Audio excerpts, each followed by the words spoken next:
একজন জিজ্ঞাসা করেছিল যে প্রাইভেট হসপিটাল আর সরকারি হসপিটালের মধ্যে পার্থক্য কী। তো আমি, এটা সত্যি ঘটনা, আমাকে জিজ্ঞাসা করেছিল একজন। তো আমি বলেছিলাম যে প্রাইভেট হসপিটাল হলো জমি জায়গা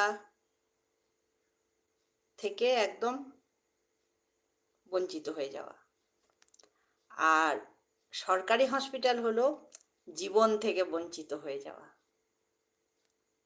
ঠিক বলেছি? কমেন্টস করো। এখন তো তাই, আমাদের প্রাইভেট হসপিটালে যদি ভর্তি হতে হয় কোনো কারণে, বলা তো যায় না শরীর কখন কি খারাপ হয়, কত টাকা লাগে। পারবো আমাদের মতো মধ্যবিত্ত মানুষ? জমি জায়গা সব বিক্রি করে দিতে হবে।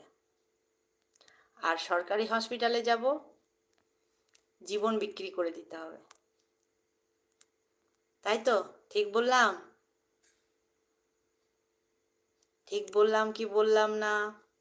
একটু কমেন্টস করে জানাও প্লিজ, লাইক করো।